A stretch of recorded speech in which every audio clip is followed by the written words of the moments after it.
Hi, I'm Ed Stevens.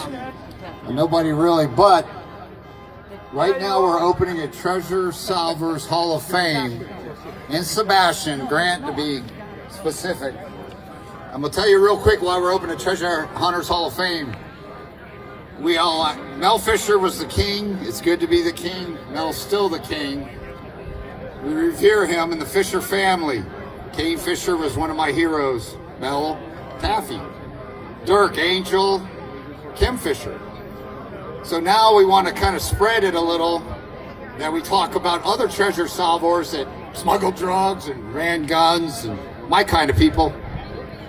And that's what we're going to do. But we're going to start with the first inductee is Kane Fisher. Let me tell you about Kane Fisher.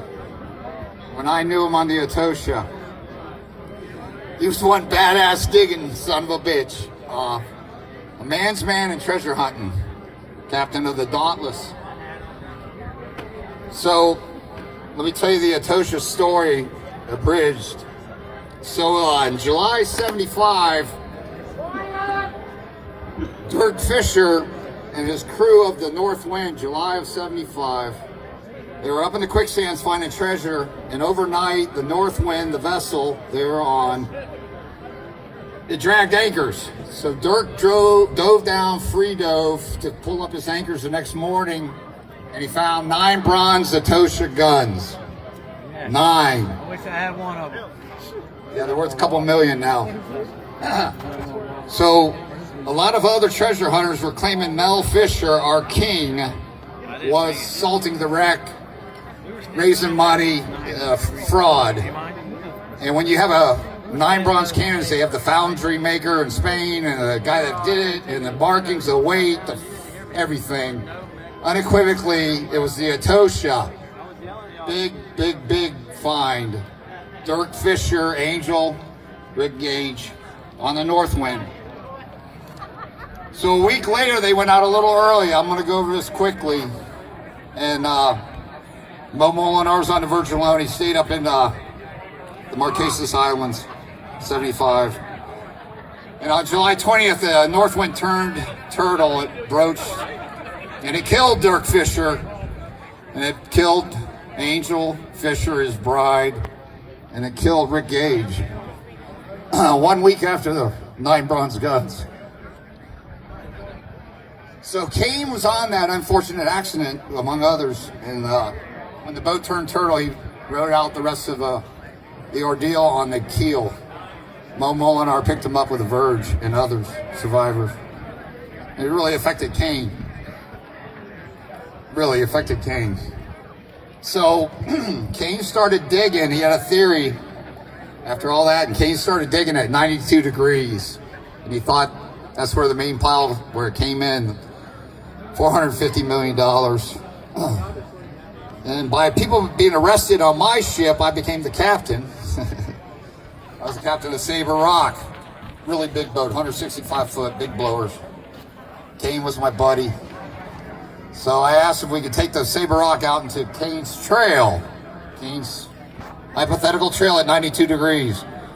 And everybody said, hey, you're nothing out there. They found 2 new bronze guns, Fayfield and to the north.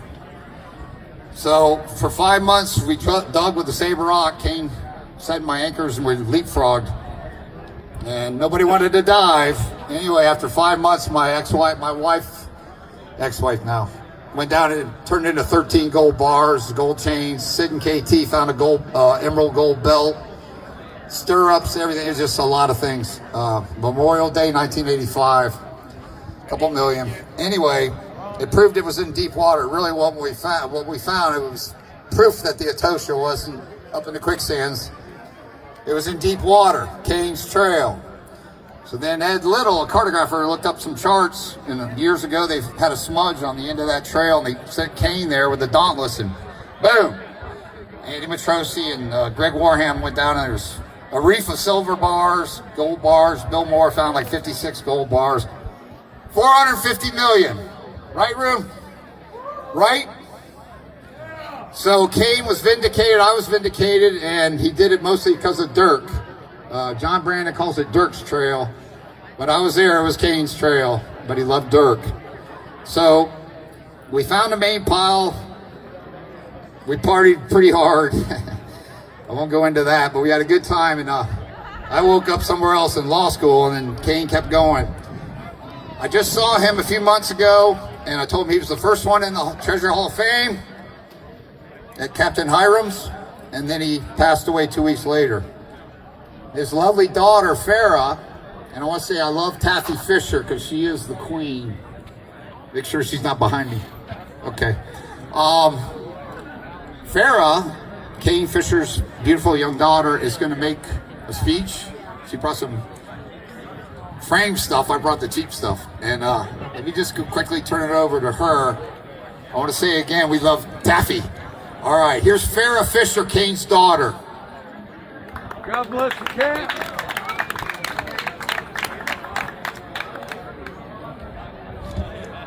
I wrote something because it's a lot easier to read when things can, be a little emotional. What a great day. It's a little hot out here, but we're all out here under the sun together. Today's the day. Today's the day. I'm just going to lead with that because what a day. I mean, Treasure Hunting Hall of Fame, that's real. That's real stuff. And we've been waiting for that, I guess, right? It's about time. My name is Farah Fisher, and I am the proud daughter of Kane Fisher and the granddaughter of Mel Fisher. I'm eager to meet and connect with all of you, so please, after this, approach me. Let's talk, let's connect, let's stay connected. I want to get to know you guys because I bet you have stories of my dad, and I want to hear them. He was a crazy guy, but I gotta get those stories. My father's spirit is very much present with us, and I'm here to speak on his behalf. Kane, my father, was the captain of the boat that discovered the motherlode of the Atocha. Thanks to his skill, intuition, and unwavering determination, many of you are now able to wear those coins with pride. Captain Kane, alongside his dedicated team, filled the treasure museums in Sebastian and Key West with an incredible array of treasures. He made significant sacrifices to become the greatest treasure hunter there ever was next to his father. Yes. Kane truly deserves our respect, recognition, and celebration. We love and miss him dearly. When I reflect on my father, one word stands out above the rest: dauntless. This was not just the name of his boat, but it's a word that defines who he was. He lived with a courage that few could ever aspire to possess. He pursued what others deemed impossible, venturing into uncharted territories, not for ease or safety, but because he believed there was always something remarkable waiting to be discovered just beyond the horizon. The thrill of the hunt kept him alive and young. To the world, he may have been known as one of the greatest treasure hunters, but to me, he was so much more. He embodied tenacity, strength, and freedom. His kind heart, generosity, and genuine spirit are the things he was really known for by the people that actually really knew him. He had a lot of strange characters on his coattails, but the people that were close to him really deeply knew. He was resilient, even in life's toughest moments. Yes, he faced challenges like we all do, but those challenges never defined him. What defined him was his determination, toughness, and loving nature. He taught me that courage doesn't mean you're never afraid. It means you keep moving forward anyway and try to have fun while you're at it. He taught me that life is meant to be lived doing what you love and to never give up. That man was treasure hunting up until the day he died. Come on. And he showed me that even imperfect people can live extraordinary lives. This honor acknowledges and celebrates his accomplishments in the world, but I carry something even more significant, the essence of who he was as a father and the profound impact he had on my life. I will forever envision him out on the water, steadfast, searching, unafraid, and dauntless. Thank you. God bless you.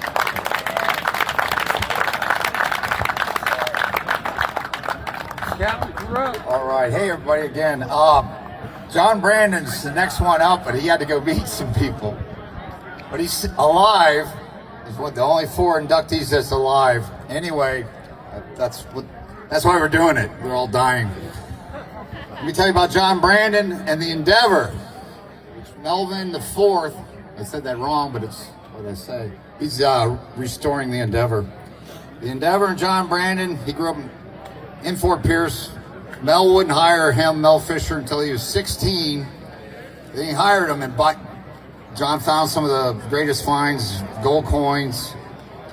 A lot of gold coins. A lot of gold coins. I think he's got his own bank in Fort Pierce. I try to follow him at times so I can get in there, but it hadn't worked. Anyway, John would have you on the dive ladder eating chili dogs, and you didn't leave the ladder, and he'd get like 50, 60 holes a day, like Mike Perna does now. John was a machine. And so I'm late. he ended up keeping all those gold coins. Again, he's got them in a bank. And he just came out with a book. Let me promo his book. Could set it against the bottle or something? Kane. I'm moving around now.